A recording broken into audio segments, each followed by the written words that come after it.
Marcus Reed had everything money could buy, except peace. Sitting alone at the most expensive table in an elegant city restaurant, this self-made millionaire was drowning in grief no one could see. But when Emily, a perceptive waitress with her own broken heart, noticed what wealth couldn't hide, something unexpected began to unfold. What started as a simple act of kindness would challenge everything they believed about love, status, and vulnerability. In a world that said they didn't belong together, two wounded souls would have to choose between safety and the terrifying risk of being truly seen. Subscribe and tell me which city you're watching from, because this story of love without armor is about to change everything you thought you knew about second chances. The chandeliers sparkled like diamonds hanging from the ceiling. Marcus Reed sat at table 12, right in the center of the restaurant. Around him, people laughed and clinked champagne glasses. Women in silk dresses leaned close to men in tailored suits. Everyone looked happy, everyone except him. He picked up his water glass and set it down without drinking. His plate sat untouched, seared salmon with some kind of sauce he couldn't name. The charity dinner hummed around him like a machine he had helped build, but no longer wanted to operate. His phone buzzed, another text from his assistant about tomorrow's meeting. He ignored it. "More water, sir?" Marcus looked up. The waitress stood beside his table with a pitcher in her hands. She was young, maybe mid-20s, with brown hair pulled back in a simple ponytail. Her uniform was crisp and black, and her name tag read, Emily. "I'm fine," he said. His voice came out flat. She nodded but didn't move away immediately. Her eyes, light brown, almost amber in the restaurant's glow, lingered on him for just a second longer than necessary. Not in that hungry way some women looked at him when they saw the expensive watch or the custom suit. This was different, softer, like she'd seen something he hadn't meant to show. Then she was gone, weaving between tables with practiced ease. Marcus exhaled slowly. His hand trembled slightly as he reached for his glass again. He gripped it tight until the shaking stopped. Across the room, a man laughed too loud. Marcus's jaw tightened. He checked his watch. Another 40 minutes before he could leave without seeming rude. He'd donated $50,000 to this event. The least he could do was sit through dessert. But sitting here felt like drowning.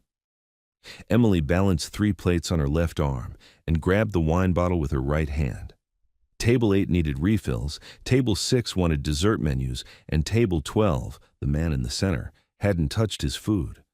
She'd noticed him the moment he walked in, not because of the suit that probably cost more than her rent, not because people whispered his name like it meant something important. She noticed him because he looked like someone trying very hard to disappear while sitting under a spotlight. "Emily, you okay?" Jenna, another server, rushed past with a tray of appetizers. "Yeah, I'm good." She delivered the plates, poured the wine, and made her way back toward the kitchen. But her eyes drifted to table 12 again. The man, Marcus, she'd heard someone call him, sat perfectly still. His shoulders were rigid, his expression blank. He looked like a statue someone had placed in a chair and forgotten about. She'd seen that look before, on her own face 6 months ago when Daniel had left, when she'd smiled at customers while her heart felt like broken glass in her chest. This man was hurting, she was sure of it. "Table 12 needs a check-in," she told herself. It was her job, after all. She grabbed a fresh pitcher of water and approached his table from the side. He didn't look up until she spoke. "Is everything okay with your meal, sir?" He glanced at his plate like he'd forgotten it existed. "It's fine." "You haven't tried it." His eyes met hers, and for a moment, something flickered there. Surprise, maybe, or embarrassment. "Not very hungry," he said. Emily nodded. "Would you like me to box it up for you? Or I can bring you something else, maybe something lighter." "No, thank you." She should have walked away. That's what the training manual said. Don't hover, don't push. But something made her stay. "Sometimes fancy food doesn't taste as good as it looks," she said quietly. "I can sneak you a regular burger from the kitchen if you want. Chef won't even know." The corner of his mouth twitched, not quite a smile, but close. "I appreciate that," he said. His voice was softer now. "But I'm really fine." She believed the words even less than he probably did. "Okay," she said. "But if you change your mind, just wave me down." As she turned to leave, she heard him say, "Thank you." She looked back. He was watching her now, really watching her, and something in his expression had shifted. The wall was still there, but it had cracked just a little. Marcus had been to 100 events like this, 1,000 maybe. He knew how to smile at the right moments, how to nod during speeches, how to make small talk about the weather or the stock market or whatever topic someone threw at him. He'd perfected the art of being present without really being there at all. But that waitress had caught him off guard. She'd looked at him like he was a person, not a checkbook, and she'd offered him a burger, an actual burger, in the middle of a $200 a plate charity dinner. The absurdity of it almost made him laugh, almost. He watched her move through the room. She was good at her job, quick but not rushed. She smiled at customers, refilled glasses before they asked, and somehow made it all look effortless. But there was something else about her, a kind of warmth that seemed genuine, rare. He'd stopped believing in genuine a long time ago. His phone buzzed again. His father. Marcus stared at the screen until it went dark. He'd call back later. Or maybe tomorrow. Or maybe never. The noise in the room swelled. Someone tapped a microphone on the stage near the back. The speeches were starting. Marcus forced himself to sit up straighter and look interested, but his hand found his water glass again. And it was shaking. Emily cleared table 9 and checked on table 4. The dinner was in full swing now, and the noise level had climbed to a low roar. Laughter, clinking silverware, the hum of 100 conversations happening at once. She liked the energy of a busy shift. It kept her mind occupied, kept her from thinking too much about the apartment she'd go home to later, the one that used to feel cozy when Daniel lived there, and now just felt empty. She glanced at table 12 again. Marcus was staring at the stage where someone was giving a speech about community outreach programs, but his expression hadn't changed. He looked like a man watching paint dry. "Stop staring," she muttered to herself, but she couldn't help it. There was something magnetic about his sadness, or maybe she just recognized it because she'd carried the same weight for months. "Hey, Emily," Claire, the event coordinator, appeared at her elbow. "Everything going okay?" "Yeah, all good." Claire followed her gaze to table 12. "Oh, that's Marcus Reed. Did you know he's the one who sponsored half this event? Self-made millionaire. Started his own tech company before he turned 30. Emily didn't know what to say to that. "He seems nice," Claire laughed. "Nice? I don't know about that, but he's loaded." She leaned closer. "Rumor is he's single too. You should shoot your shot." Emily's cheeks warmed. "I'm just doing my job." "Sure you are." Claire winked and walked away. Emily shook her head. People always assumed things. Just because a man had money didn't mean he was looking for attention, and just because she'd been nice to him didn't mean she wanted anything. But as the speech ended and applause filled the room, Emily found herself watching Marcus again. He clapped politely, his face blank. Then he reached for his water glass. His hand shook so badly that water sloshed over the rim. Emily moved without thinking. She crossed the room, grabbed a napkin from an empty table, and appeared at his side just as he set the glass down. "Here," she said, handing him the napkin. He looked at her, and for the first time that night, she saw something raw in his eyes. Not anger, not frustration, just exhaustion. The kind that came from holding yourself together when everything inside wanted to fall apart. "Thank you," he said quietly. "You're welcome." She didn't ask if he was okay. She didn't push. She just gave him a small smile and walked away. But she felt his eyes on her back as she left. Marcus stayed until dessert was served. He forced himself to eat a few bites of chocolate cake he didn't taste. He shook hands with the event organizer and made the appropriate comments about the success of the evening. He did everything he was supposed to do. And then he left. The cool night air hit him like a wave as he stepped outside. He inhaled deeply, letting the noise and heat of the restaurant fade behind him. His driver was waiting by the curb, but Marcus waved him off. "I'll walk." "Sir, I'll walk." The driver nodded and pulled away. Marcus shoved his hands into his pockets and started down the sidewalk. The city hummed around him, cars honking, people laughing as they spilled out of bars, the distant wail of a siren. Normal sounds, the kind that used to comfort him when he was younger and hungry and desperate to prove he belonged here. Now they just felt loud. He thought about the waitress, Emily. She'd looked at him like she understood, like she saw past the suit and the money and the carefully constructed mask he wore every day. It unnerved him, made him feel exposed, but it also made him feel something he hadn't felt in months, seen. He stopped walking and closed his eyes. The grief hit him then, the way it always did when he was alone. It clawed at his chest and made it hard to breathe. 3 months since his sister's death, and it still felt like yesterday. Still felt like someone had reached inside him and hollowed him out. No one knew, not his business partners, not his father, not even David, his best friend, who'd asked more than once if Marcus was okay. He wasn't okay. He hadn't been okay since the hospital called, but he couldn't tell anyone that, because if he started talking about it, he didn't know if he'd be able to stop. Marcus opened his eyes and started walking again, 1 foot in front of the other. That's all he could manage right now. Emily counted her tips in the back room after the event ended. It had been a good night, better than most. She folded the bills and tucked them into her wallet, already mentally dividing the money between rent, groceries, and the small savings account she was trying to build. "Good work tonight," Jenna said, pulling off her apron. "You ready to get out of here?" "Yeah, just need to finish closing my section." Jenna left and Emily returned to the dining room. Most of the tables were already cleared, but she liked to do a final sweep to make sure nothing was missed. She moved between the tables, straightening chairs and checking for forgotten items.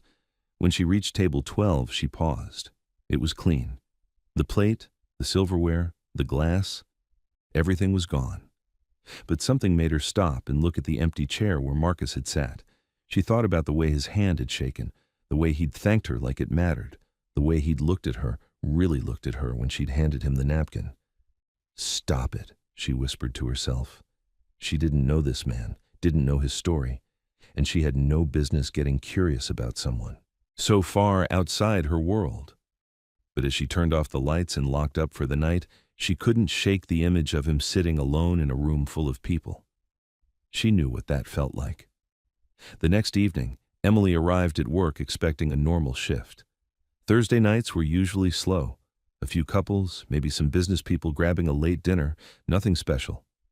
She tied her apron, checked her reflection in the bathroom mirror, and headed to the dining room. And stopped. Marcus Reed sat at table 12, alone, again. Emily's heart did a strange little flip. She told herself it was surprise, nothing more. "Table 12 is yours," the hostess said, barely looking up from her podium. Emily nodded and grabbed a menu. She approached the table slowly, trying to ignore the nervous flutter in her stomach. "Good evening," she said. "Welcome back." Marcus looked up, and this time there was something different in his eyes. Not happiness exactly, but recognition, like he'd been hoping she'd be here. "Hi," he said. "It's nice to see you again." "You too." She handed him the menu. "Can I start you off with something to drink?" "Water's fine." "Any appetizers?" He glanced at the menu briefly, then set it down. "What do you recommend?" Emily blinked. "Me. You work here. You probably know what's good." She thought for a moment. "The bruschetta is really fresh tonight, and if you want something more filling, the stuffed mushrooms are my favorite. I'll take the mushrooms. And for your main course?" "Surprise me." Emily's eyebrows lifted. "Seriously?" "Seriously." She smiled despite herself. "Okay, but if you don't like it, that's on you." "I'll take that risk." She wrote down the order and turned to leave, but his voice stopped her. "What's your name?" She looked back. "Emily." "I'm Marcus." "I know." His lips quirked, almost a smile. "Right, of course you do. Everyone was talking about you last night," she admitted. "You're kind of a big deal, I guess." "I'm really not." "That's not what they said." "They don't know me." The words hung in the air between them. Emily didn't know what to say to that, so she just nodded. "I'll get your order in," she said.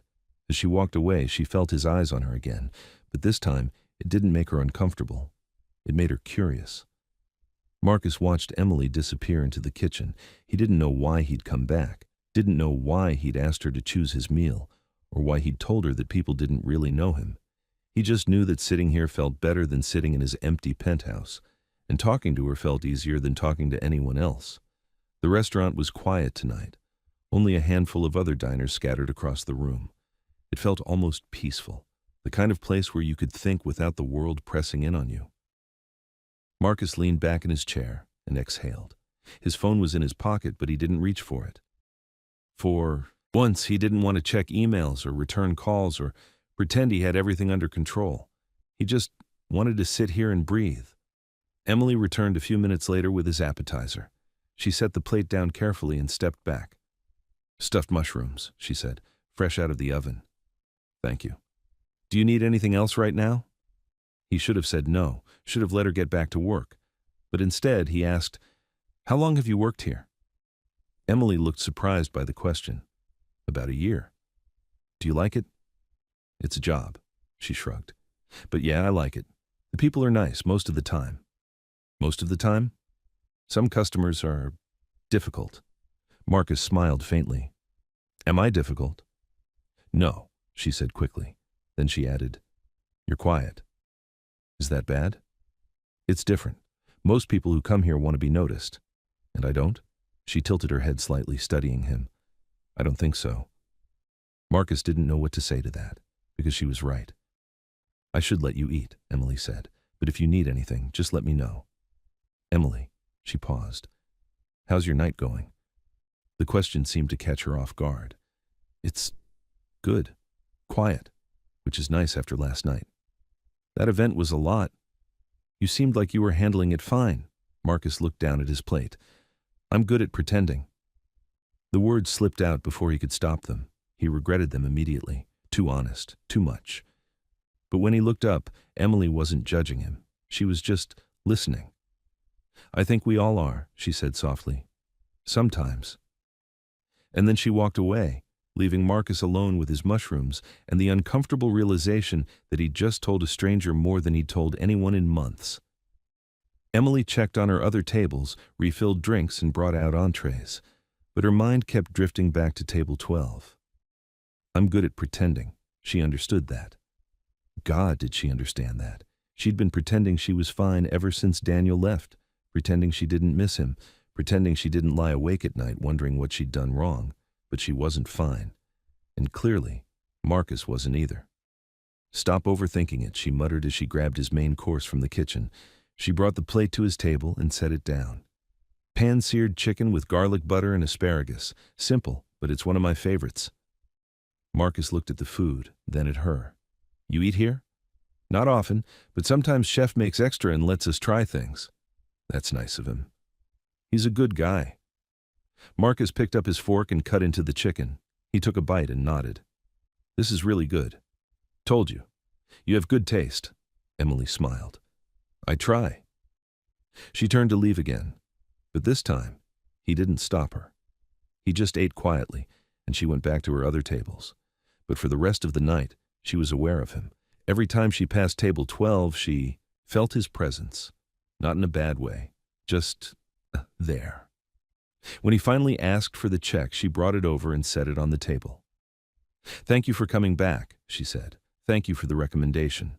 He handed her his card and she processed the payment. When she returned with his receipt, he'd already signed it, but he didn't get up right away. "Emily," he said, "yeah? Can I ask you something?" Her heart picked up speed. "Sure." "Why did you help me last night with the napkin?" Emily hesitated. "You looked like you needed it." "That's it?" "That's it." Marcus studied her for a long moment. Then he nodded, as if he'd made a decision about something. "Thank you," he said, "for seeing that." And before she could respond, he stood and walked out. Emily stood there, holding the receipt, her mind spinning. She didn't know what had just happened, didn't know why her chest felt tight or why her hands were shaking slightly. All she knew was that Marcus Reed wasn't just some rich guy eating alone. He was someone who needed help. And for some reason, she wanted to give it to him. Marcus sat in his car for 10 minutes before starting the engine. He gripped the steering wheel and stared at the restaurant's glowing windows. Inside, Emily was probably clearing his table, wiping down the surface, moving on to the next customer like their conversation had been nothing special. But it had been special. To him, at least. He'd told her he was good at pretending. Why had he said that? He didn't share things like that. Not with business partners, not with his father, not with anyone. Yet somehow, the words had spilled out when she had asked a simple question. Marcus finally started the car and pulled into traffic. The city lights blurred past his windows. He thought about going home, but the idea of walking into that empty penthouse made his chest tighten. So he drove, nowhere in particular, just drove until the tension in his shoulders started to ease. His phone rang. David's name flashed on the screen. Marcus answered. "Hey." "Where are you?" David asked.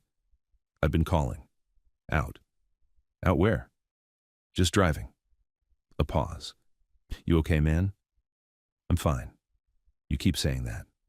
"Because it's true." David sighed. "Look, I know you don't want to talk about it, but then don't make me." The line went quiet. Marcus felt guilty immediately. David was his oldest friend, the only person who'd stuck around since the early days when Marcus had nothing. He didn't deserve the coldness. "Sorry," Marcus said quietly. "I'm just tired." "I know." David's voice softened. "But you can't keep doing this, shutting everyone out. It's not healthy. I'm handling it." "Are you?" Marcus didn't answer, because the truth was he wasn't handling it. He was barely surviving it. Every day felt like walking through fog, trying to remember what it felt like to be normal. "Listen," David said, "I'm not trying to push, but if you need to talk, I'm here. You know that, right?" "I know." "Good. Now, go home and get some sleep. You sound exhausted." "I will." But after they hung up, Marcus kept driving. Emily's mother called just as Emily was locking her apartment door. "Hi, Mom." "How was work, honey?" "Fine. Busy." Emily juggled her phone and her keys as she walked down the hallway. "How was your day?" "Same as always. Mrs. Peterson came by and talked my ear off about her grandson. I swear that woman has no filter." Emily smiled. Her mother worked part-time at a local library and had a talent for attracting chatty patrons. "Sounds like fun." "Oh, it was thrilling," Helen said dryly. "Anyway, I was calling because I wanted to know if you're coming for dinner on Sunday." "I'll try." "You always say that." "I know, but this weekend I might actually make it." "Might?" Emily sighed. "Yes, Mom, might." "You work too much, Emily." "I need the money." "I know, but you also need rest. And you need to eat proper meals. I bet you've been living on cereal and takeout again." "I had a salad yesterday." "That doesn't count." Emily laughed despite herself. "Okay, fine. I'll come to dinner on Sunday. Happy?" "Thrilled. I'll make your favorite." They chatted for a few more minutes before saying goodbye. Emily tossed her phone on the couch and collapsed beside it. Her feet ached from standing all night. Her back hurt. But overall, it had been a good shift, except she couldn't stop thinking about Marcus. "I'm good at pretending." She wondered what he was pretending about, what he was hiding behind that expensive suit and blank expression. Part of her wanted to know. Part of her knew she shouldn't care. "Stop it," she told herself out loud. But even as she got ready for bed, Marcus Reed's sad eyes stayed in her mind. The next evening, Emily wasn't sure if Marcus would come back. 2 nights in a row was unusual, but not impossible. 3 nights would be a pattern, and patterns meant something.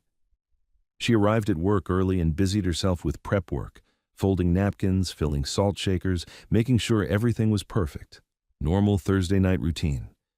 But when the door opened at 7:15, her heart jumped. Marcus walked in, same dark suit, same tired expression, but this time, he looked right at her as he entered.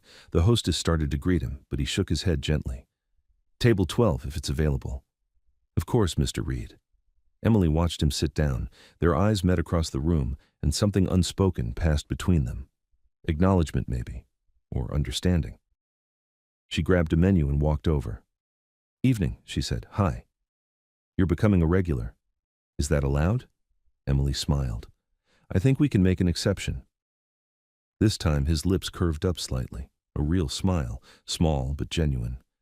"Water again?" she asked. "Please. Any appetizers tonight?" "What do you recommend?" "You're asking me again?" "You were right last time." Emily thought for a moment. "The calamari is really good, and the soup of the day is French onion, which is perfect if you're in the mood for something warm." "I'll take both." "Big appetite tonight?" "Maybe I'm just trusting your judgment." Something about the way he said it made Emily's cheeks warm. She quickly wrote down the order. "And for your main course?" "Surprise me again. You like to live dangerously." "Not usually," he admitted, "but I'm trying something new. Emily nodded slowly. Okay, I'll see what I can do. As she walked away, she felt lighter somehow, like his quiet presence made the room less empty. Marcus ate the calamari slowly, savoring each bite. He wasn't particularly hungry, he rarely was these days. But eating gave him something to do, a reason to stay. The restaurant was busier tonight, more couples, more noise. But table 12 felt like an island, separate from everything else. Emily brought his soup and set it down carefully. Hot, so be careful. Thank you. She lingered for a moment. Can I ask you something? Marcus looked up. Sure. Why do you keep coming back here? The question was direct, honest, and it deserved an honest answer. It's quiet, he said. Well, not quiet exactly, but peaceful. I like the way it feels here.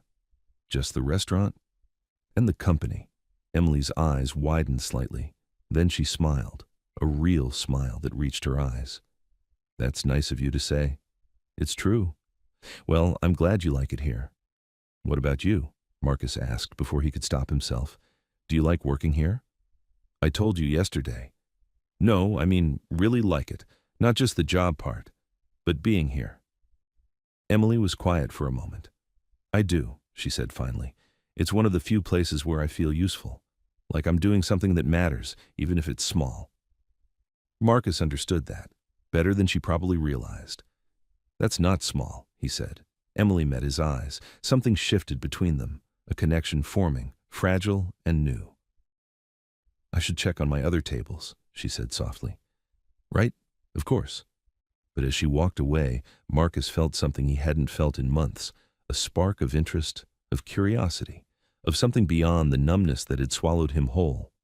Emily brought Marcus his main course, grilled salmon with lemon butter sauce, and watched as he took the first bite. Good? She asked. Really good. I'll tell Chef you said so. Does he know you're basically running his menu recommendations? Emily laughed. I doubt he'd care, as long as people are happy. Are you happy? The question caught her off guard. What? Are you happy? Marcus repeated. You seem like you take care of everyone else, but are you okay? Emily's throat tightened. No one had asked her that in a long time. Not since Daniel left. Not since she'd learned to paste on a smile and pretend everything was fine. I'm working on it, she said honestly. Marcus nodded. That's a good answer. What about you? Same. They looked at each other and Emily saw it clearly now. The grief, the exhaustion, the weight of trying to hold yourself together when everything inside felt broken. It's hard, isn't it? She said quietly. Pretending. Yeah, Marcus said. It really is. The restaurant closed at 10. Emily helped clean up, counted her tips, and grabbed her jacket from the back room. When she walked through the dining room on her way out, she stopped. Marcus was still there. He sat at table 12 with his phone in his hand, but he wasn't looking at it. He was just sitting, staring at nothing. Emily glanced at the clock. 10:15. The kitchen staff was gone. The other servers had left. It was just her and the manager doing final checks. She walked over. Hey, Marcus looked up, startled. Oh, I'm sorry. Am I keeping you? No, it's okay. I was just making sure you're all right. I'm fine. I was just about to leave. But he didn't move. Emily hesitated, then pulled out the chair across from him. Do you mind if I sit for a second? My feet are killing me. Of course. She sat down and slipped off her shoes under the table. That's better. Marcus smiled faintly. Long night? Aren't they all? I suppose so. They sat in comfortable silence for a moment. The restaurant felt different now, empty and still, like a stage after the show ended. Can I ask you something? Emily said. Sure. Why do you eat alone? Marcus's jaw tightened. That's a complicated question. You don't have to answer. No, it's okay. He leaned back in his chair. I eat alone because it's easier. No small talk. No pretending to care about things I don't care about. No one asking me how I'm doing when they don't really want to know. That sounds lonely. It is, Marcus admitted, but it's also safe. Emily understood that too. After Daniel left, she'd stopped going out with friends, stopped answering calls. It hurt less when you didn't let people get close. Safe is overrated, she said softly. Marcus looked at her. You think so? I think safe keeps us from getting hurt, but it also keeps us from feeling anything good. When did you figure that out? I'm still figuring it out, Emily said, but I'm trying. Marcus nodded slowly. Maybe I should try too. Maybe. They sat there for another minute, neither of them speaking. But the silence wasn't awkward. It was understanding. The kind of quiet that happens when two people recognize themselves in each other. Finally, Marcus stood. I should let you go home. Emily slipped her shoes back on and stood too. Thanks for coming in tonight. Thanks for talking to me. Any time. Marcus pulled out his wallet and handed her a folded bill. For your time. Emily glanced at it. $100. This is too much. It's not. Marcus, please, he said, let me do this. She hesitated, then nodded. Okay, thank you. Good night, Emily. Good night. She watched him walk out into the night, and for the first time in months, she felt something other than emptiness. She felt hope. Over the next week, Marcus came to the restaurant every night. Monday, he ordered pasta. Tuesday, steak. Wednesday, fish tacos, Emily's personal favorite. Each night they talked a little more, about small things at first. The weather, books they'd read, movies they'd seen. Nothing too deep, but enough to build a bridge between them. On Thursday, the restaurant was busier than usual. Emily rushed between tables, barely keeping up with orders. But whenever she passed table 12, Marcus gave her a small nod. Just acknowledgement that he saw how hard she was working. It meant more than he probably knew. When her shift finally ended, she was exhausted. She grabbed her things and headed for the door, but Marcus appeared beside her. Rough night, he said. You have no idea. Can I walk you to your car? Emily blinked. You don't have to do that. I know, but I'd like to. She studied his face. There was no pressure in his expression, no expectation, just a simple offer. Okay, she said. They walked out together into the cool night air. Emily's car was parked at the far end of the lot under a flickering streetlight. Marcus walked beside her, hands in his pockets, matching her pace. I'm sorry tonight was so busy, he said. It's not your fault. I know, but I felt bad watching you run around like that. It's my job. Doesn't mean it's easy, Emily smiled. No, it's not. They reached her car and she unlocked the door, but she didn't get in right away. Marcus, she said, yeah? Can I ask you something personal? He tensed slightly. Okay. Why do you really keep coming back here? Marcus was quiet for a long moment. Emily almost regretted asking. But then he spoke. Because when I'm here, he said slowly, I don't feel so alone. Emily's heart squeezed. You're not alone. I know, but I feel like I am. Most of the time anyway. He looked at her. Except when I'm talking to you. Why me? Because you see me, Marcus said. Not my money or my job or the things people think they know about me. You just see me. Emily didn't know what to say, so she did the only thing that felt right. She reached out and squeezed his hand. Marcus looked down at their joined hands, surprise flickering across his face. Then his fingers tightened around hers. Thank you, he said quietly. For what? For being kind. You deserve kindness. I'm not sure about that. I am. They stood there in the parking lot, hands clasped, neither of them moving. The world felt very still, very quiet.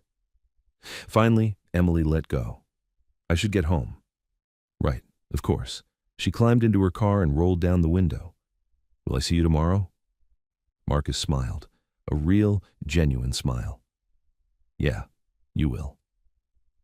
As she drove away, Emily glanced in her rearview mirror. Marcus stood in the parking lot watching her go, and something in her chest expanded, something warm and fragile and terrifying. She was starting to care about him. Friday morning, Emily's phone rang while she was making coffee. She didn't recognize the number but answered anyway. Hello? Emily, this is Claire from the restaurant. Oh, hi, what's up? I just wanted to give you a heads up. Marcus Reed specifically requested you as his server for tonight's reservation. Emily's heart skipped. He did? Yeah, he called the manager directly. Very polite, but very clear. He wants you. Emily didn't know how to feel about that. Flattered, nervous, both. Okay, she said. Thanks for letting me know. No problem. And Emily? Claire's voice dropped. Be careful, okay? He's a nice guy, but he's also way out of your league. I don't want to see you get hurt. Emily's stomach twisted. We're not, I know, I'm just saying. Rich men like him, they don't usually stick around for girls like us. After they hung up, Emily stood in her kitchen staring at her phone. Claire's words echoed in her head. Girls like us. Emily knew what she meant. Waitresses, working-class women, people who lived paycheck to paycheck and couldn't afford to dream too big. But Marcus didn't make her feel like that. He made her feel seen, valued, real.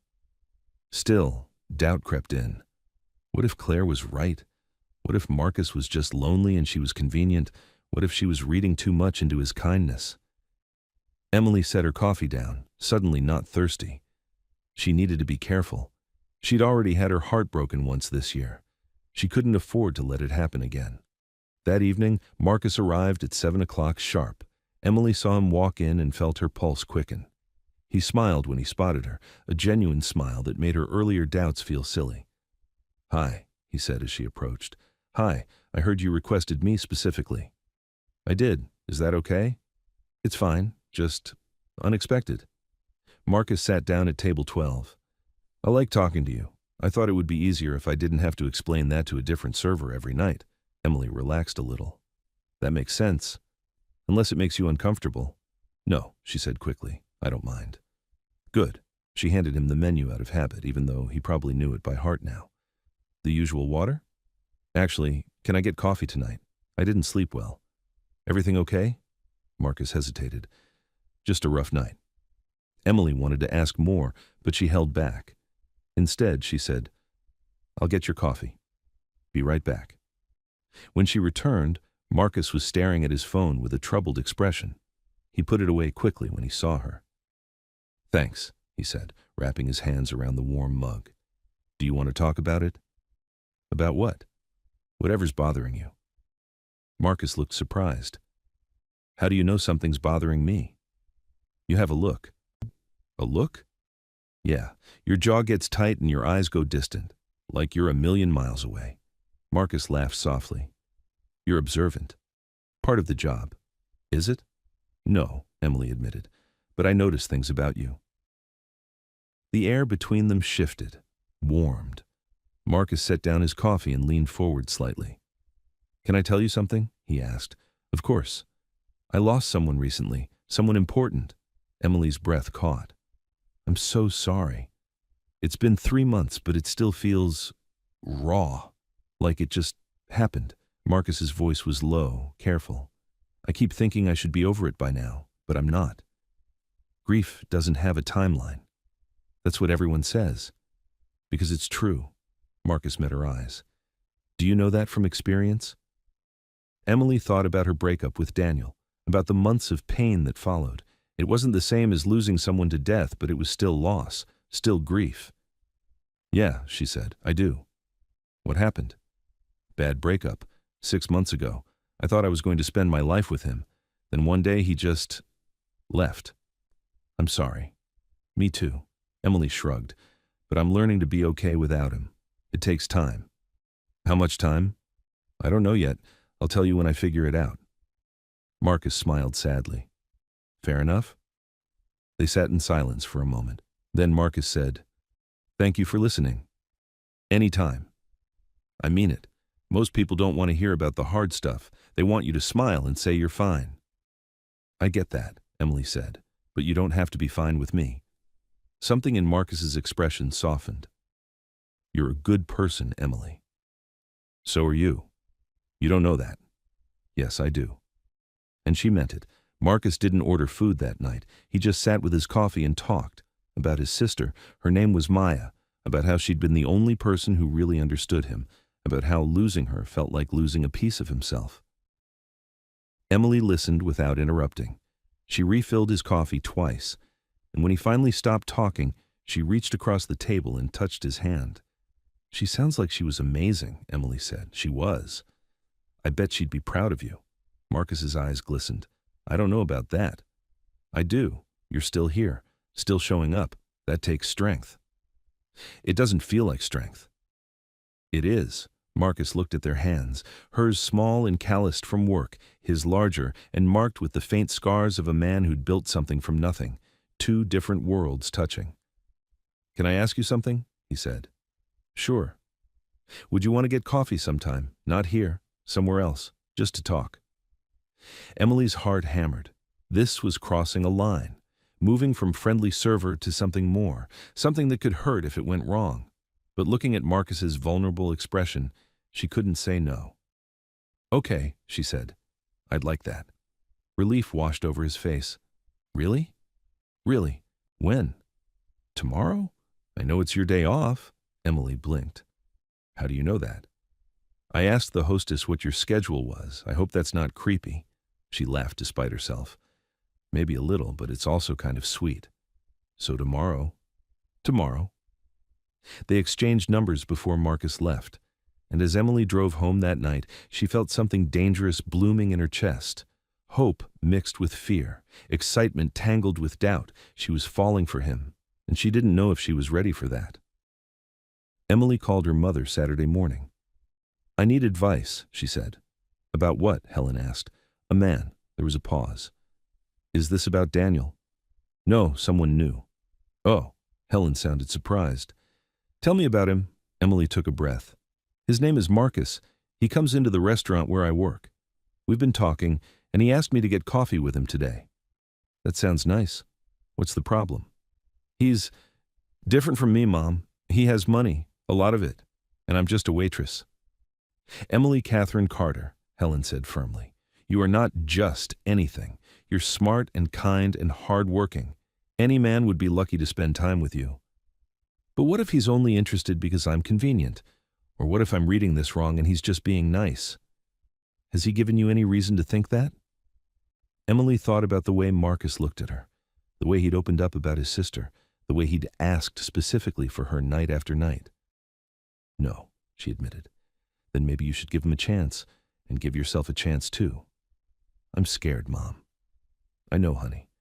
But you can't let fear stop you from living. That's not living at all. Emily closed her eyes. What if he hurts me? Then you'll survive it, just like you survived Daniel. But what if he doesn't? What if this is something good? I don't know if I believe in good anymore. Then let me believe for both of us, Helen said gently.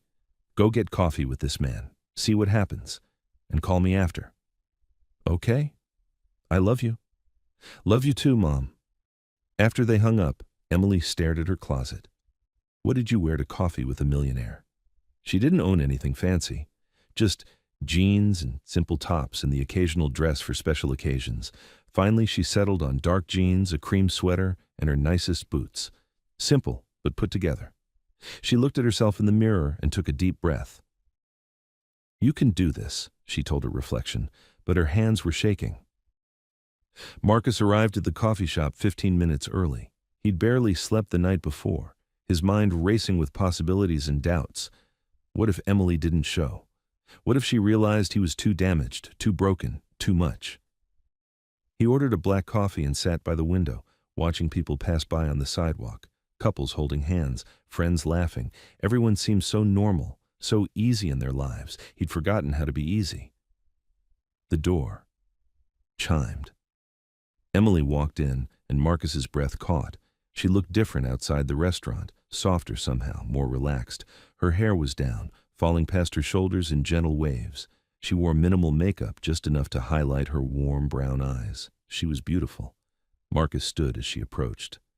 Hi. Hi. Emily smiled nervously. Sorry if I'm late. You're right on time. Can I get you something? Just a latte, thanks. Marcus ordered for her and brought both drinks back to their table. They sat across from each other, and for a moment, neither spoke. This is weird, Emily said finally. What is? Seeing you without your suit and me without my apron, like we're different people. Marcus looked down at his casual clothes, jeans, a dark sweater, nothing designer. Is that bad? No, just different. Good different? Yeah, Emily said, good different. They both relaxed a little. Emily wrapped her hands around her latte and took a sip. Thank you for coming, Marcus said. Thank you for asking. I wasn't sure you'd say yes. Why not? Because Marcus searched for the right words. I'm not good at this, at being normal, at spending time with someone without an agenda or a business purpose. This feels pretty normal to me. Does it? Yeah, just two people having coffee.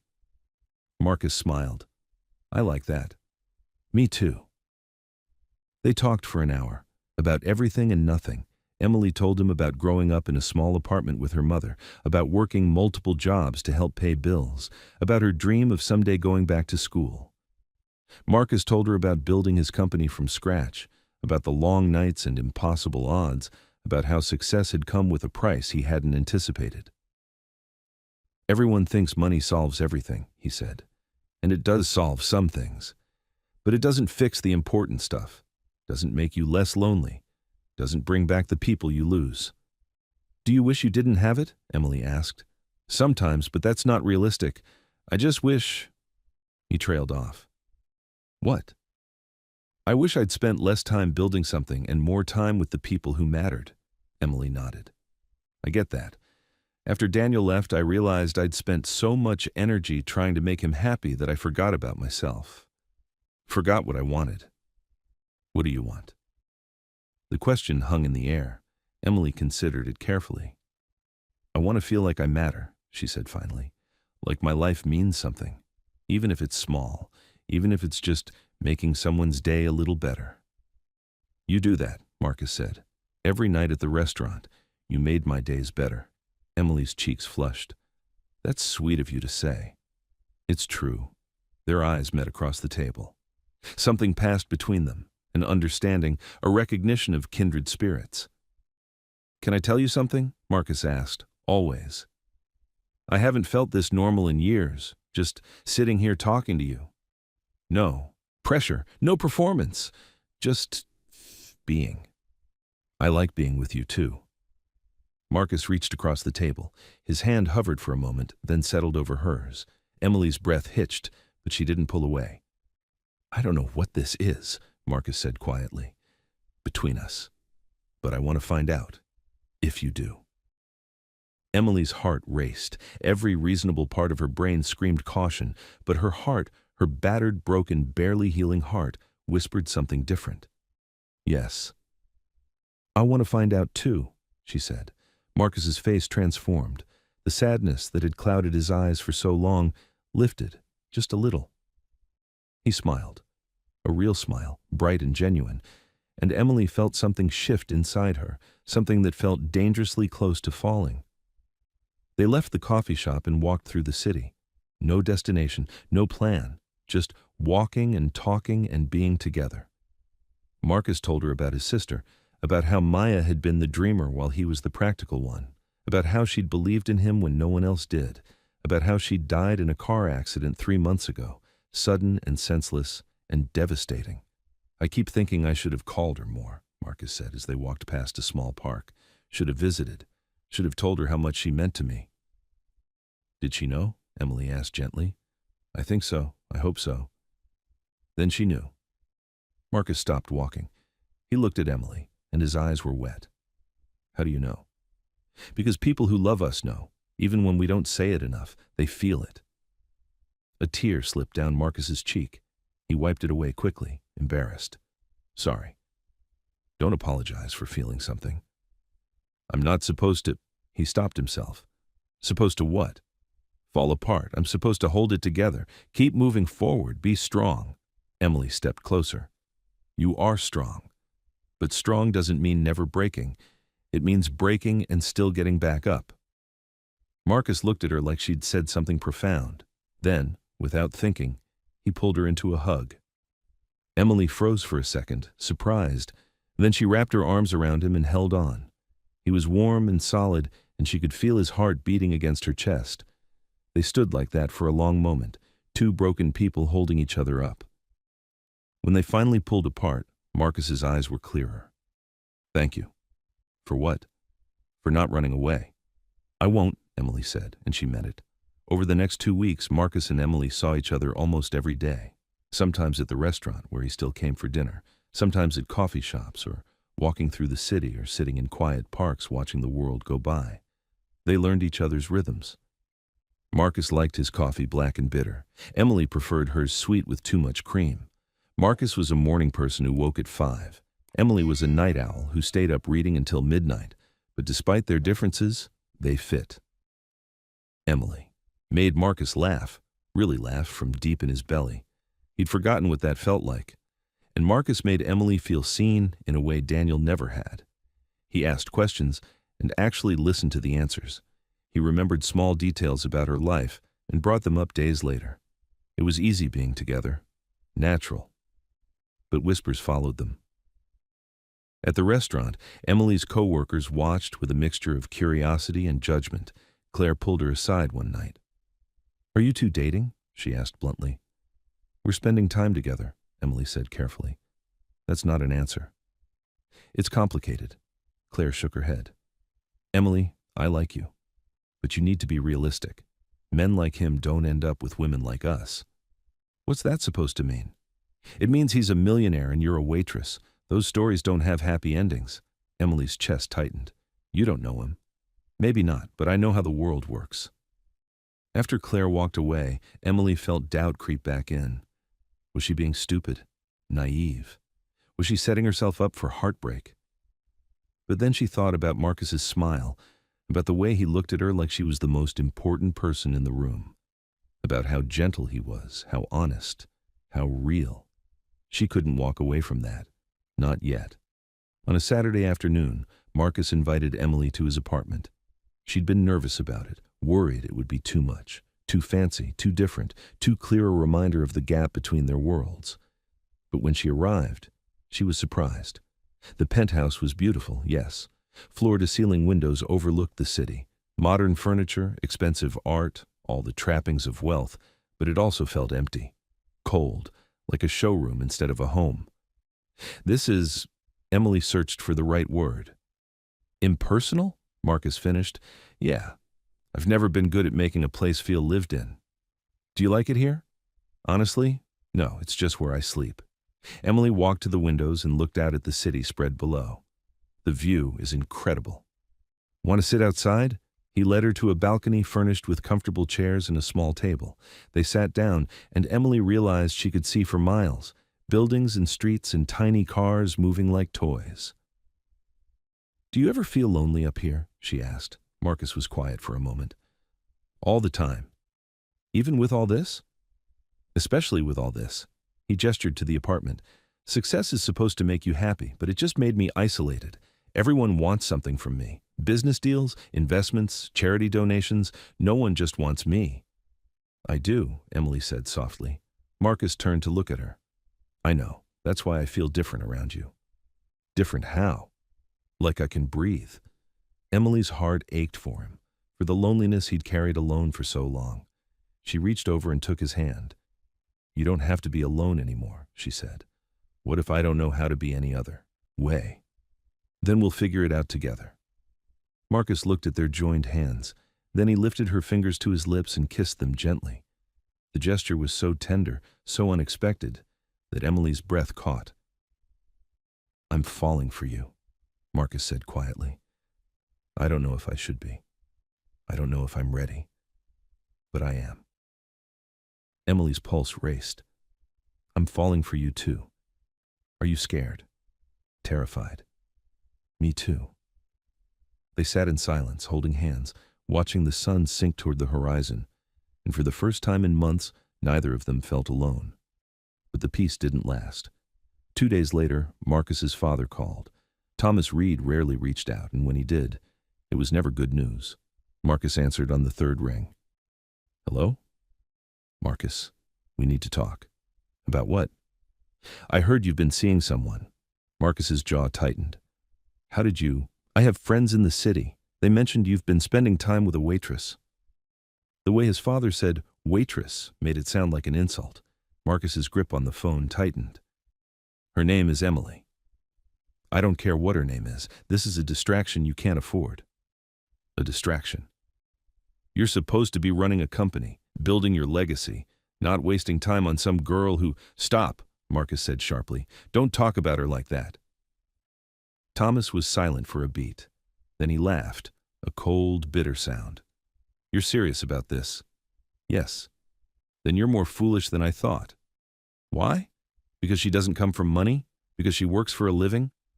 "Because she's not in your world, Marcus. And mixing worlds like that never ends well." "Maybe I don't want to live in my world anymore." "That's grief talking. You're still mourning Maya and you're latching onto the first person who shows you kindness." Marcus felt like he'd been punched. "Don't bring Maya into this. Your sister wouldn't want you throwing your life away. You don't know what Maya would want. You barely knew her." The line went quiet. When Thomas spoke again, his voice was ice. "I'm trying to protect you."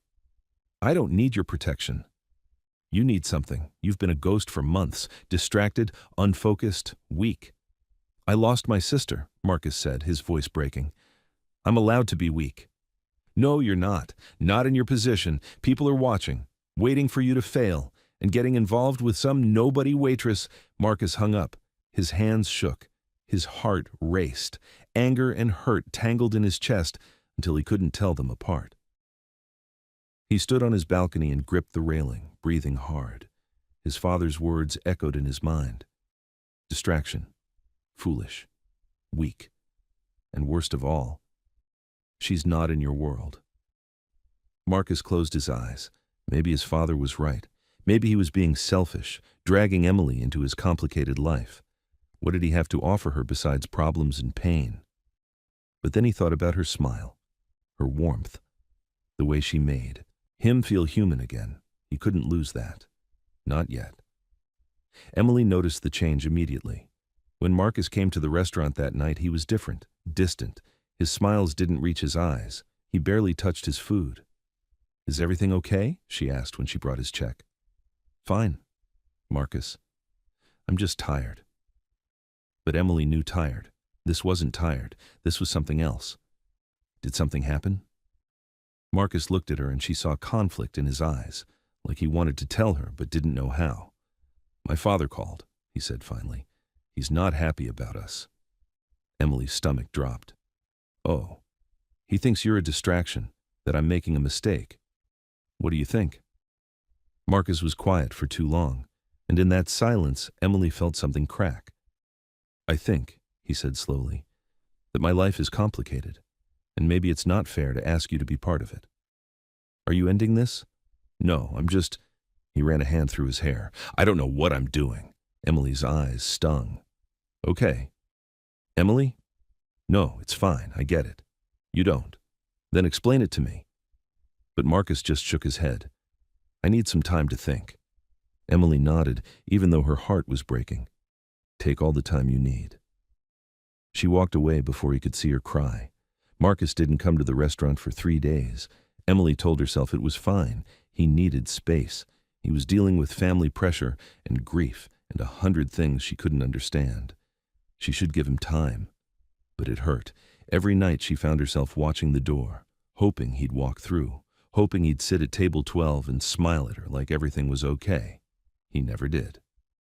On the 4th day, her mother called. "You sound sad," Helen said. "What happened?" Emily's resolve crumbled. "I think I messed up, Mom." "Tell me." So Emily told her everything. About Marcus, about their coffee dates and conversations, about how he'd pulled away after his father called, about how scared she was that she'd let herself care too much. "Oh, honey," Helen said gently, "this isn't your fault. But what if Claire was right? What if I was stupid to think this could work?" "You're not stupid. You're brave." "I don't feel brave. I feel like an idiot." "Listen to me," Helen said firmly. "You didn't do anything wrong. You opened your heart to someone. That's never wrong. If he can't handle that, it's his loss, not yours." "But I miss him." "I know, but you can't make someone choose you. They have to do that themselves." Emily wiped her eyes. "What if he doesn't choose me?" "Then you'll survive, just like before." "But Emily?" "Yeah? I think he will. Men don't look at women the way you described unless they're already in deep. He's just scared. Give him time." "How much time?" "As much as he needs, but not forever. You deserve better than forever." After they hung up, Emily sat on her couch and stared at her phone. She wanted to text Marcus. wanted to tell him she missed him, that she understood, that she'd wait as long as it took. But she didn't. Because her mother was right. She couldn't make him choose her, and she wouldn't beg someone to stay. So she waited. Marcus sat in his office, staring at spreadsheets he couldn't focus on. Numbers blurred together. His assistant had already asked twice if he was feeling well. He'd brushed her off both times. He wasn't well. He was miserable. He missed Emily, missed her laugh, her warmth, the way she looked at him like he mattered. But every time he thought about calling her, his father's words echoed in his mind. Distraction. Weak. Not in your world. What if his father was right? What if Marcus was using Emily as an escape from his grief instead of dealing with it properly? What if he was being selfish, dragging her into his mess? You look terrible. Marcus looked up. David stood in his office doorway, arms crossed. Thanks, Marcus said dryly. I'm serious. When's the last time you slept? I sleep. How much? Marcus didn't answer. David walked in and shut the door. Okay, what's going on? And don't tell me you're fine because we both know that's garbage.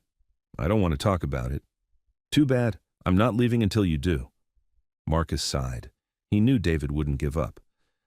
I met someone. David's eyebrows shot up. Really? Yeah. That's great. Why do you look like someone died? Marcus flinched at the word. David's expression softened immediately. Sorry, poor choice of words. It's fine. Marcus leaned back in his chair. Her name is Emily. She's a waitress at that restaurant I've been going to. And? And I pulled away. My father called and said she was a distraction, and I don't know. I panicked. David stared at him. Let me get this straight. You met someone who makes you happy, actually happy for the first time in months. And you're listening to your father, the man who hasn't had a functional relationship in his entire life? He has a point. He has nothing, David interrupted. Thomas Reed is bitter and alone, and he wants you to be the same way. Is that really who you want to take advice from? Marcus was quiet. Tell me about her, David said. This Emily. So Marcus did. He told David about how she'd seen his pain that first night, about their coffee dates and long conversations, about how easy it was to be himself around her, about how she made him feel less broken. David listened without interrupting. When Marcus finished, he said, She sounds amazing. She is. Then what are you doing here? Why aren't you with her? Because I don't know if I'm good for her. My life is complicated. She deserves someone simpler, someone who isn't carrying around all this baggage. That's the dumbest thing I've ever heard. Marcus looked up sharply. Excuse me? You think you're the only one with baggage? Everyone has stuff, Marcus. Everyone's dealing with something. But you found someone who sees past all that and cares about you anyway. Do you know how rare that is? I just don't want to hurt her. Then don't. But pushing her away because you're scared? That's definitely going to hurt her. Marcus rubbed his face. I don't know what to do. Yes, you do. You're just afraid to do it. What if I'm not ready? David's expression softened. Then be honest about that. But don't make that decision for her. Give her the choice. Let her decide if you're worth the risk. Marcus sat with that for a long moment. Then he said quietly, What if she says no? Then at least you'll know. But Marcus, David smiled. Something tells me she won't. Emily was clearing table 7 when the door opened. She glanced up out of habit. Marcus stood in the doorway. Her heart stopped, then started again, racing. He looked tired. His hair was messier than usual, like he'd been running his hands through it. His suit was slightly wrinkled, but his eyes, those sad, beautiful eyes, were focused entirely on her.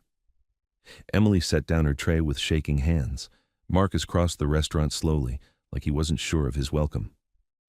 Hi, he said when he reached her. Hi. Can we talk? Emily glanced around. The dinner rush was winding down, but she still had tables to cover. I'm working. I know, I'm sorry. I couldn't wait anymore. Marcus, I'm sorry, he said again. His voice cracked slightly. I'm sorry I pulled away. I'm sorry I made you feel like you weren't important. You are. You're the most important thing in my life right now, and that terrifies me. Emily's throat tightened. You hurt me. I know. And I hate that I did. But I was scared. My father said things that got in my head, and I started thinking maybe I wasn't good enough for you. Maybe I was being selfish. Maybe—" "Stop," Emily said gently. She looked around, then grabbed his hand. "Come with me." She led him through the kitchen, ignoring the curious looks from the staff, and out the back door into the alley. It wasn't romantic, but it was private. "Okay," she said, turning to face him. "Talk." Marcus took a breath. "My father thinks you're a distraction. He thinks I'm throwing my life away. And part of me wondered if he was right, if I was using you to avoid dealing with my grief." Emily's chest ached. And I realized he doesn't know anything. Not about me. Not about what I need. Not about you."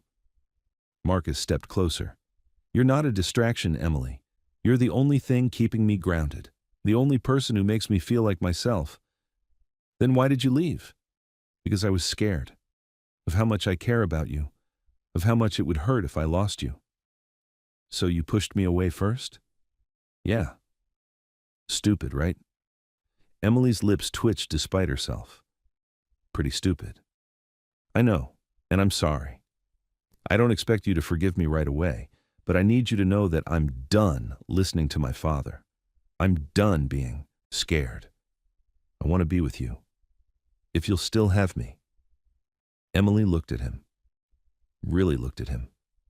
She saw the exhaustion, the vulnerability, the genuine regret in his eyes. Part of her wanted to make him work for it, to protect herself from getting hurt again. But a bigger part just wanted to stop hurting. "I missed you," she said quietly. "I missed you too. So much. If we do this, if we try again, I need you to promise me something. Anything. Don't shut me out. When things get hard, when you're scared, when your father says terrible things, talk to me. Let me in, because I can handle hard. I can handle scared. I can't handle being pushed away." Marcus nodded, his eyes wet. "I promise. And one more thing." "Okay.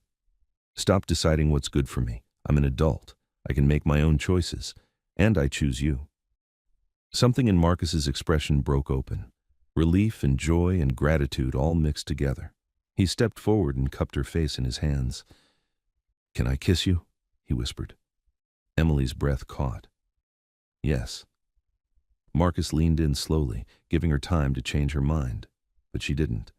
She met him halfway, and when their lips touched, everything else fell away.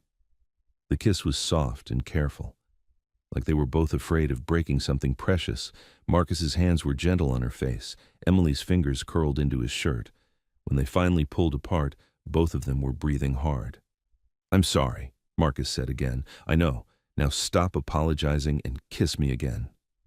He smiled, that real, genuine smile she loved, and did exactly that.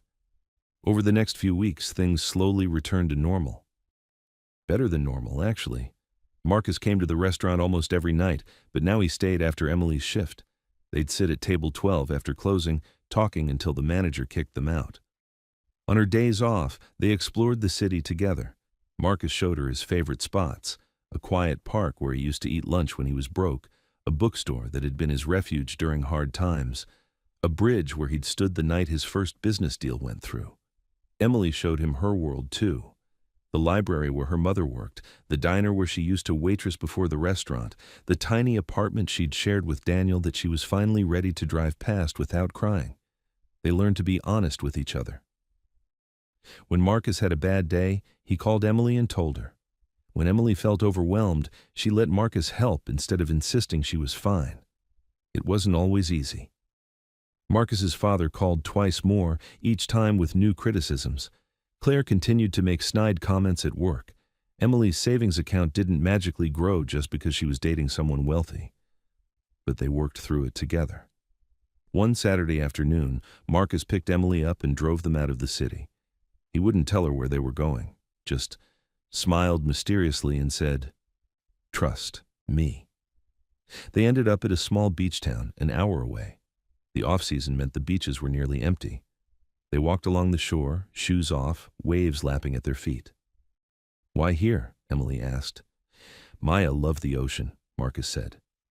"We used to come here when we were kids, before everything got complicated." Emily squeezed his hand. Tell me about her." So Marcus did.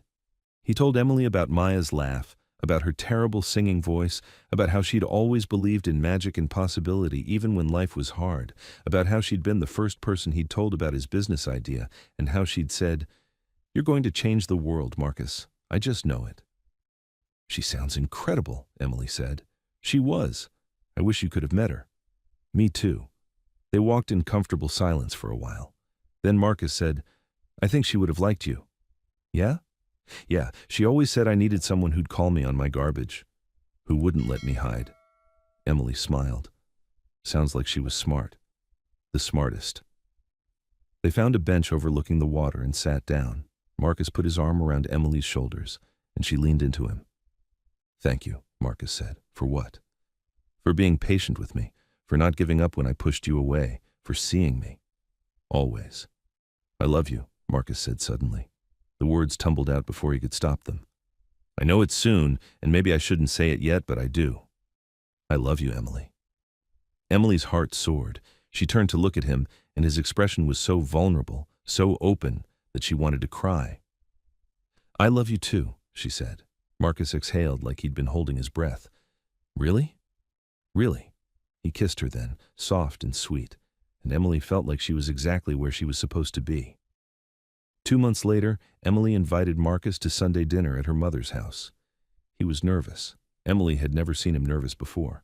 He changed his outfit 3 times, asking if he looked too formal or not formal enough. She finally grabbed his hands and made him look at her. "My mom's going to love you," she said. "Just be yourself." "What if she thinks I'm not good enough for you?" Emily laughed. "That's what I was worried about, that you weren't good enough for her daughter, not the other way around." "I'm serious." "So am I. Now stop worrying and let's go." Helen's house was small but cozy. The kitchen smelled like roast chicken and fresh bread. When Helen opened the door, she looked Marcus up and down once, then smiled. "You must be Marcus." "Yes, ma'am. It's nice to meet you." Come in, come in. Emily, help me in the kitchen." Emily shot Marcus an apologetic look and followed her mother. Marcus stood awkwardly in the living room until Helen called out, "Make yourself at home, Marcus. We don't stand on ceremony here." Dinner was warm and easy. Helen asked Marcus about his work but didn't pry. She told stories about Emily as a child that made Emily groan. And Marcus laughed. She was kind without being intrusive, welcoming without being overwhelming. After dinner, Emily helped with dishes while Marcus and Helen sat at the table drinking coffee. "She talks about you a lot," Helen said. Marcus looked surprised. "She does?" "All the time. She's happy, really happy. I haven't seen her like this in a long time." "She makes me happy too." Helen studied him carefully. "You've been through something hard. I can see it in your eyes." Marcus nodded. "I lost my sister a few months ago." "I'm very sorry." "Thank you." Emily told me a little about it. She worries about you. "She shouldn't." "She cares about you. Of course she worries." Helen leaned forward slightly. "Can I give you some advice?" "Please." "Don't hide your pain from her. She's stronger than you think, and she loves you. That means she wants to carry the hard stuff with you, not just the good." Marcus's throat tightened. "I'm trying." "I know. Just keep trying." Helen smiled. "That's all any of us can do." When they left that evening, Marcus drove Emily home but didn't leave right away. They sat in his car outside her apartment building. "Your mom is amazing," he said. "She likes you." "How can you tell?" "She wouldn't have given you advice if she didn't. That means she's invested." Marcus smiled. "I like her too." "Good, because she's pretty much a package deal." "I'm okay with that." Emily leaned over and kissed him. Thank you for coming tonight." "Thank you for inviting me." "Do you want to come up? We could watch a movie or something." Marcus hesitated, not because he didn't want to, but because he wanted to do this right, wanted to respect the pace they'd set. "Maybe next time," he said gently. "I have an early meeting tomorrow." Emily nodded, understanding. "Okay, call me later?" "Always." She got out of the car, but before she closed the door, Marcus called her name. "Yeah?" "I meant what I said at the beach. I love you." Emily's smile was radiant. "I love you too." 3 months after that first night at the restaurant, Marcus and Emily returned to table 12. not as server and customer, but as equals, as partners. The restaurant had a different energy now. The staff knew them as a couple. Claire had stopped making comments. Maybe she'd seen how happy they were and couldn't argue with it anymore. They ordered the stuffed mushrooms Emily had recommended that second night. They shared a bottle of wine. They talked and laughed and held hands across the table. "Remember when I first saw you?" Emily asked. "You mean when I was sitting here trying not to fall apart?" "Yeah, I knew something was wrong." "How?" "Your hands were shaking. And you looked so alone even though you were surrounded by people." Marcus squeezed her hand. "I was alone. Until you. We were both alone. Until each other. Do you ever regret it, taking a chance on me?" Emily thought about it seriously. There were scary moments, times when I didn't know if we'd make it, but regret? Never. Not even when I pushed you away? Especially not then, because you came back. You chose me. I'll always choose you. Promise? Promise. They finished their meal slowly, savoring every moment. When the check came, Marcus didn't automatically pay. They split it, Emily had insisted, saying she wanted to contribute. It was a small thing, but it mattered. It meant they were building something together. As they left the restaurant, Marcus pulled Emily close. The city hummed around them, cars honking, people laughing, life continuing in its chaotic way. But in that moment, they were the only two people who mattered. "Where do you want to go?" Marcus asked. Emily smiled up at him. "Anywhere, as long as it's with you." "That's pretty cheesy." "I know, but it's true." Marcus kissed her forehead. "Home?" "Yeah, let's go home." They walked to his car hand in hand. And as they drove through the city streets, Emily thought about how much had changed in just a few months. She'd been broken and scared, protecting her heart behind walls that felt safer than vulnerability. But Marcus had shown her that walls also kept out the good things, the love and connection and joy that made life worth living. She'd taken a risk. They both had. And it was the best decision she'd ever made. 6 months later, Marcus stood on his balcony watching the sunset. Emily was inside making dinner. She'd insisted on cooking, even though Marcus had offered to order in. The smell of garlic and herbs drifted through the open door. His phone rang. His father. Marcus answered. "Hello?" "Marcus? What do you want?" Thomas was quiet for a moment. "I wanted to apologize." Marcus nearly dropped his phone. "What?" "I was wrong. About that girl, Emily." "Don't call her that girl." "Sorry, Emily." Thomas cleared his throat. "David told me how happy you seem, how much better you're doing. And I realized I was being stubborn and foolish." "You were. I know. I'm sorry." Marcus didn't know what to say. His father never apologized. Ever. "I'd like to meet her," Thomas continued, "if you're willing." "Why?" "Because she's important to you. And maybe it's time I stopped being so closed off." Marcus looked through the door at Emily. She was humming as she cooked, completely unself-conscious. Happy. "I'll think about it," Marcus said. "That's all I can ask." After they hung up, Emily appeared on the balcony. "Everything okay?" "Yeah, my father apologized." Emily's eyebrows shot up. "Really?" "Really. He wants to meet you." "Oh." Emily looked nervous. "What did you say?" "That I'd think about it." "We don't have to if you're not ready." Emily considered it. "I think we should. Eventually. If he's trying, we should at least give him a chance." "You're too good," Marcus said. "I'm not. I'm just willing to forgive. There's a difference."